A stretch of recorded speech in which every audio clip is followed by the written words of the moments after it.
कभी यह सोचा है कि दुनिया में एक ही समय पर जन्म लेने वाले दो लोगों की जिंदगी इतनी अलग क्यों होती है? कोई जन्म से ही सुख सुविधाओं के बीच पलता है तो कोई संघर्षों में आंखें खोलता है। कोई बिना अधिक प्रयास के सफलता हासिल कर लेता है तो कोई पूरी मेहनत के बाद भी कठिनाइयों से घिरा रहता है।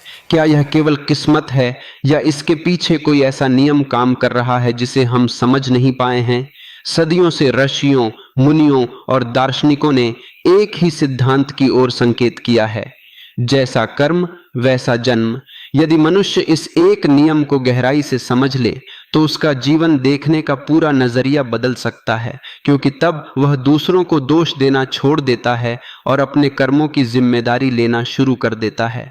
कर्म का अर्थ केवल बड़े बड़े काम करना नहीं है। हर विचार, हर शब्द और हर कार्य एक कर्म है। सुबह उठते ही आपके मन में जो पहला विचार आता है, किसी से जिस लहजे में आप बात करते हैं, किसी की मदद करते हैं या किसी को अपमानित करते हैं, ये सब कर्म हैं। इन कर्मों का प्रभाव केवल आज तक सीमित नहीं रहता, बल्कि वे हमारे व्यक्तित्व, हमारे संस्कार और हमारे भविष्य को भी आकार देते हैं। इसलिए जीवन में कोई भी कर्म छोटा नहीं होता।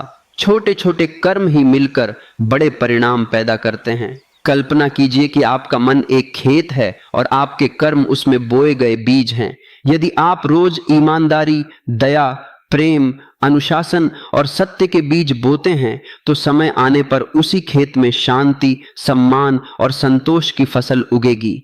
लेकिन यदि उसी खेत में झूठ, लालच, क्रोध, ईर्ष्या और स्वार्थ के बीज बोए जाएं तो परिणाम भी वैसा ही होगा। प्रकृति कभी पक्षपात नहीं करती, वह केवल वही लौटाती है जो उसके भीतर बोया गया होता है। बहुत से लोग कहते हैं कि उन्होंने किसी का बुरा नहीं किया, फिर भी उनके जीवन में कठिनाइयां क्यों हैं? इसका उत्तर इतना सरल नहीं है। जीवन अनेक कारणों, परिस्थितियों और हमारे वर्तमान निर्णयों का मिश्रण होता है। कर्म का सिद्धांत हमें यह नहीं सिखाता कि हर घटना का कारण हमें निश्चित रूप से पता है, बल्कि यह सिखाता है कि हमारे आज के कर्म भविष्य को प्रभावित करते हैं। इसलिए सबसे बुद्धिमानी इसी में है कि हम अपने वर्तमान को बेहतर बनाएं, क्योंकि यही भविष्य की नींव है। एक और महत्वपूर्ण बात यह है कि कर्म केवल बाहरी व्यवहार से नहीं बनते।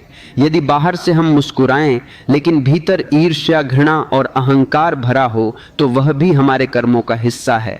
मनुष्य पहले अपने भीतर निर्माण करता है, फिर वही बाहर उसके व्यवहार में दिखाई देता है। इसलिए केवल अच्छे काम करना ही पर्याप्त नहीं, बल्कि अच्छा मन बनाना भी उतना ही आवश्यक है। जिस दिन मन बदल जाता है उसी दिन जीवन बदलने की शुरुआत हो जाती है। इतिहास गवाह है कि जिन लोगों ने अपने कर्मों को बदल लिया, उन्होंने अपनी किस्मत भी बदल दी। एक क्रोधित व्यक्ति धैर्य सीखकर सम्मानित बन सकता है। एक आलसी व्यक्ति अनुशासन अपनाकर महान उपलब्धियां हासिल कर सकता है। एक स्वार्थी व्यक्ति सेवा का मार्ग अपनाकर लोगों के दिलों में जगह बना सकता है। कर्म बदलते ही व्यक्तित्व बदलता है और व्यक्तित्व बदलते ही जीवन की दिशा बदलने लगती है। लेकिन आज की सबसे बड़ी समस्या यह है कि लोग परिणाम चाहते हैं, कर्म नहीं। हर कोई सफलता चाहता है लेकिन मेहनत नहीं, सम्मान चाहता है लेकिन दूसरों का सम्मान नहीं करता, प्रेम चाहता है लेकिन स्वयं प्रेम देना नहीं चाहता। यह ठीक वैसा ही है जैसे कोई किसान बिना बीज बोए फसल की उम्मीद करे। संसार का नियम बहुत स्पष्ट है, पहले कर्म फिर फल। इस क्रम को कोई बदल नहीं सकता। यदि आप सच में अपने भविष्य को उज्जवल बनाना चाहते हैं तो आज से कुछ छोटे संकल्प लीजिए। हर दिन एक अच्छा कार्य बिना किसी स्वार्थ के कीजिए। अपने माता पिता और बड़ों का सम्मान कीजिए। किसी की मजबूरी का लाभ मत उठाइए। अपने काम को पूरी ईमानदारी से कीजिए। अपनी वाणी को मधुर रखिए। क्रोध आने पर तुरंत प्रतिक्रिया देने के बजाय कुछ क्षण रुकिए। दूसरों की सफलता देखकर जलने के बजाय उनसे सीखिए। ये छोटे छोटे परिवर्तन धीरे धीरे आपके भीतर ऐसे संस्कार बनाएंगे जो पूरे जीवन की दिशा बदल सकते हैं। यह भी याद रखिए कि कर्म का फल हमेशा तुरंत नहीं मिलता। जैसे एक पौधे को वृक्ष बनने में समय लगता है, वैसे ही अच्छे कर्मों को भी फल देने में समय लग सकता है। इसलिए कभी यह मत सोचिए कि आपके अच्छे काम व्यर्थ जा रहे हैं। प्रकृति का लेखा जोखा बहुत सूक्ष्म होता है।